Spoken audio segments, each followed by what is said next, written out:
Hi YouTube, it is me yet again. Today I want to talk a little about Hug.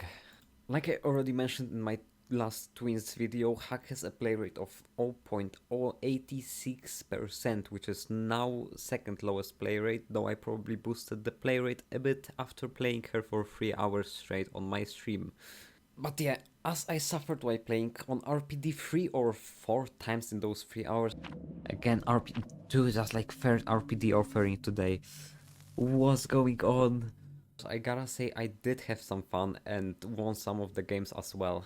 I tested different perks and offerings and I came up with some cool ways to make her work and fun to play simultaneously, which was a little bit hard because she is really map dependent, unlike Twins or something else.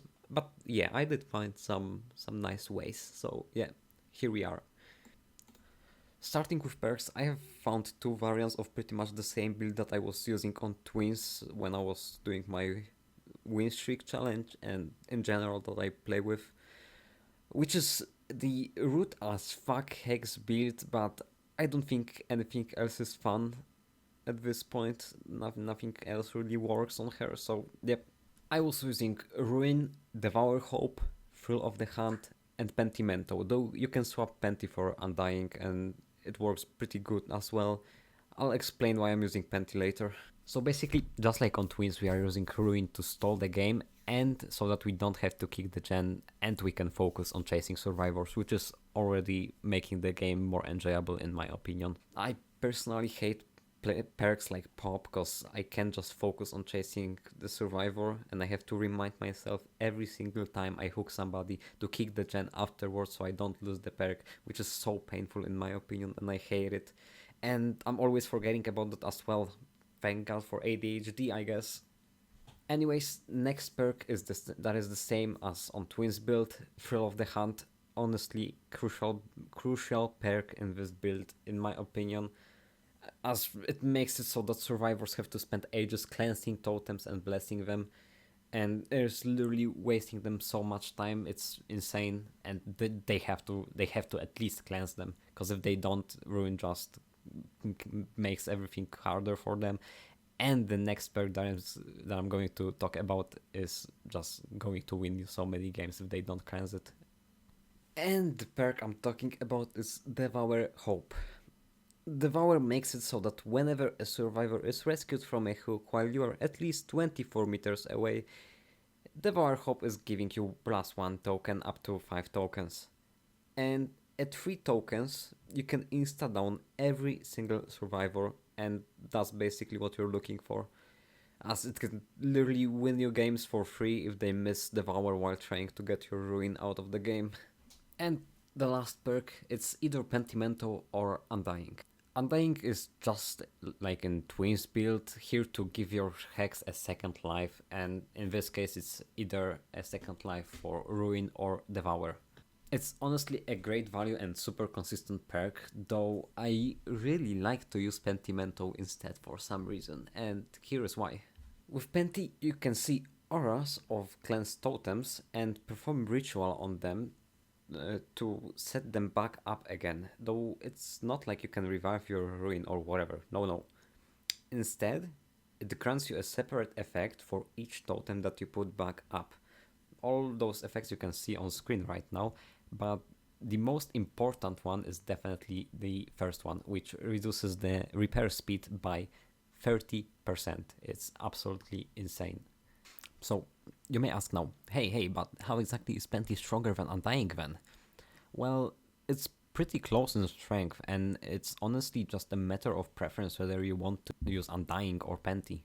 But there's one thing that makes me want to use Penti more, and is the fact that Undying works only once, and Penti you can set up as long as there are cleansed totems on the map.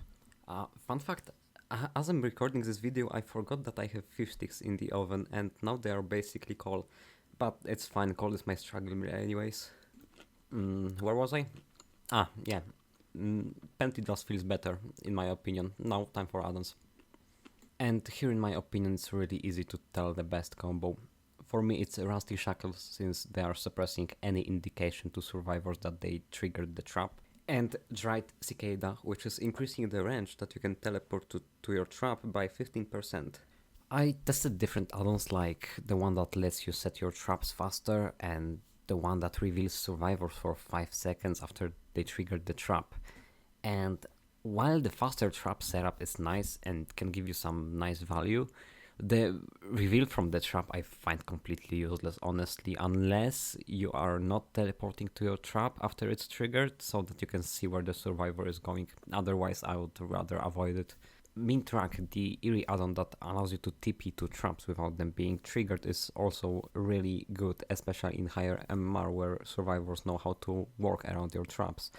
But it can't really combo well with anything else, honestly, and you need to be really good to make good use of it. But if you're feeling like it, you can try making it work. I just think that the previous combo is easier and more consistent. Now, as for maps, it's not as good as on Twins, unfortunately. Kind of like with Trapper, if you are on a map without grass, you will struggle. You'll have to be creative and put your traps somewhere where survivors won't see them. So, yep, if you're on RPD, it will be miserable. You will have to think a lot. So yeah, to sum things up, you gotta use certain pairs and add-ons to have fun and make hack strong, but it is possible. And even if you get a bad map like RPD, it's still fun if you want to experiment with trap placement and think more, because you will have to if you want to get some kills. So yeah, is hack strong? Hell no. It's definitely A tier if you're playing against people that don't know how to play against her, but if you get people that know how to work with her traps, she's a C tier killer, maybe B tier if you know how to use her mid-drag, the eerie add-on. But even though she's not strong, she is fun to play when you have to figure out a way to kill even a single person on RPD. Anyways, again, I don't think she deserves such a low play rate, and I'd much rather play her than Ghostface or Trapper, as she's 10 times more fun. Okay, maybe Ghosty can be fun as well. Come on, you can teabag survivors. Like, how can this be boring? But yeah, she's quite fun, and you should try her out just to see for yourself. As always, links to all the sites that I used in this video are in the description, and I'll see you in the next video or on stream, live on Twitch, every day. Goodbye, Sekai. God, those fish sticks were good. Holy shit.